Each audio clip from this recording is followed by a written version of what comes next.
चाहे राजनीति क्षेत्र में हो, सामाजिक कार्य क्षेत्र में हो, श्रम के क्षेत्र में हो, शिक्षा के क्षेत्र में हो, स्वास्थ्य के क्षेत्र में हो, कम से कम हम सब 50-50 में हम 40 आ 60 के अनुपात में पहुँच गए सब क्षेत्र में। मुदा ग्रामीण क्षेत्र में, गाँव में, ग्रास रूट में एखनो मैथिलानी के जे दशा है से एहि तरह छै जे पुरुष सब जे अपन सबके सामाजिक जे विधान बनल है से पुरुष प्रधान है, सब चीज पुरुषे के गार्जियनशिप में रहे छै। एखनो गाँव घर में देखे छी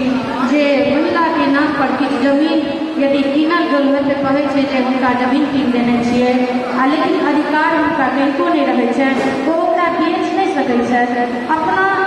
सुख ला, अपना बच्चे सबके पढ़ाबऽ के किया नहीं हो तो पुरुष से अपना पति से कुछ नहीं ओकरा किछु नहीं कर सकै छै, तो कोन तरह के अधिकार देबै? तो एहि तरह के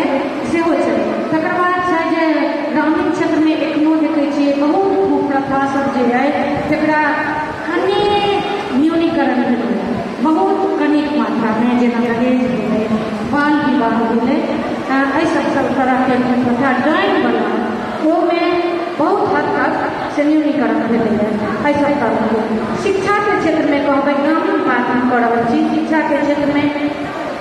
एखनो तक शहर में जे देखै छी छात्रा छात्रा में दुनू क्लास में यदि देखबै अवलोकन करबै तो बराबर के हिस्सेदार रहै छै। नामांकन होइ छै यदि 50% पुरुष मने पुता रहै छै तऽ धिया सेहो से 49-48 रहै छै। लेकिन ग्रामीण क्षेत्र में देखे छी बहुत कम शिक्षा क्षेत्र में महिला सब माने धिया सब जे स्कूल में नामांकन होइ छै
वो जब शुरुआत में था किताब पेंटिंग वो तो पेंटिंग होते से शुरू से चलिए बहुत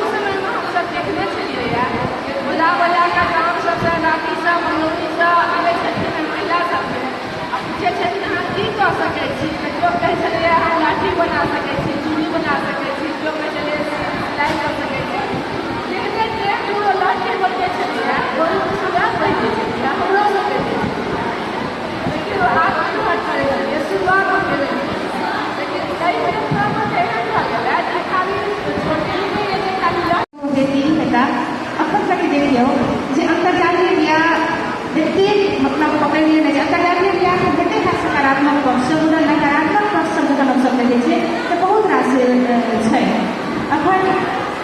अपन कास्ट के मतलब ऊपर जाके या सब बेटी सब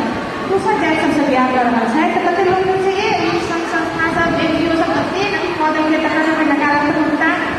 हावी हो गई है जी। तो अपने की लागे ऐ सब के कते सुनलिए हम कते बताते अहू सब के किस के किस भूमिका छै में बेटी सब के बाहर कते खुलापन हो गई है कते हमरा सब के मतलब सक्षम हो गई है तकर नकारात्मकता छै अपने की लगे है के हमारे प्रणाम अनुभव के आशीर्वाद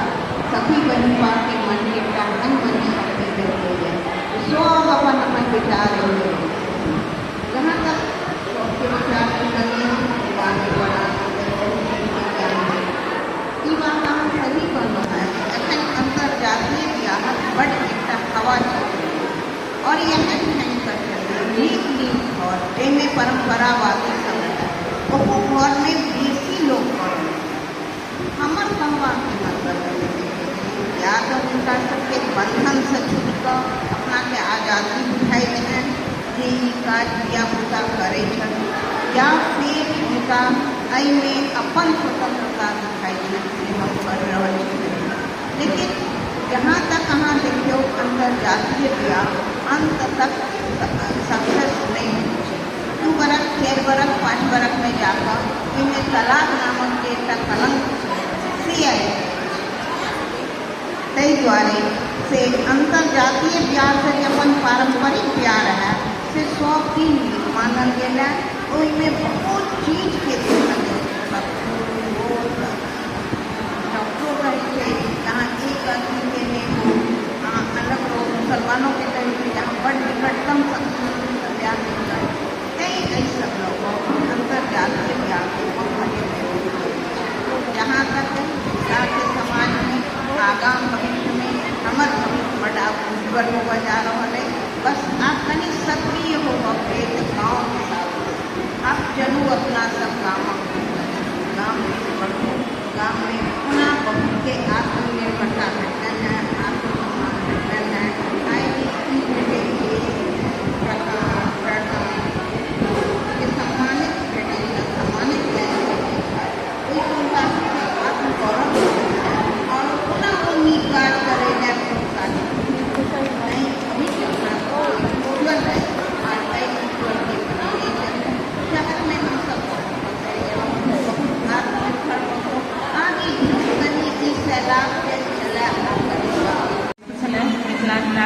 दशा दिशा तकर सब संपूर्ण में एलौं तो ई देखलिए जे हम सब सखी बहन बाबू महिलारी है संपूर्ण जे हम सब महिलारी सब छी आब बहुत सकारात्मक लगा आगे बढ़ल छी पूरा किछु का नकारात्मक पक्ष सब सेहो भेलै तैं हमरा सबके साकांक्ष हुअ पड़त आ हमरा लगे सबसे बेसी साकांक्ष हमरा सबके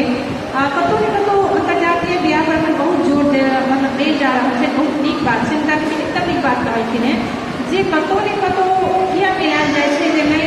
एते पुस्तक में ब्याह करी ई करी ओ करी आ तैमे जाकर जब यहाँ अंतर्जातीय ब्याह करे छै तो ओकर परिणाम ओ सक्सेसफुल नहीं होइ छै से कहलखिन है। तैं हमरा सबके एकदम साकांक्ष हुआ पड़त जे घटना दुर्घटना हमसब देख रहल छी जे दिन भरि रहल अछि। संपूर्ण जो पैनलिस्ट है हमारे सखी दीदी सब है सब गोटा के बहुत बहुत धन्यवाद श्री पूनम जी के सेहो बहुत बहुत धन्यवाद। हम एठाम पैनलिस्ट के रूप में छाया दीदी के सेहो देखलिए हैं वो अपन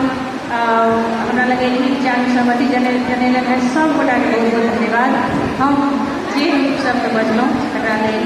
अपने सबसँ आज्ञा लेल आ जब नक्की बजा देल हुए हमें सम्मान करब जी धन्यवाद।